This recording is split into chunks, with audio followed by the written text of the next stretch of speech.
and touch the sound of silence.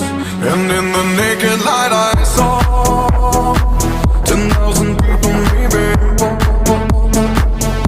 people talking without speaking, people hearing without listening, people writing songs that voices never share, and no one dared disturb the sound of silence.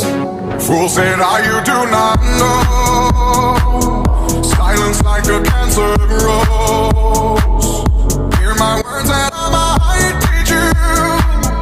Lay my arms and I might reach you. But my words, like silent raindrops, fell and echoed in the wells of silence.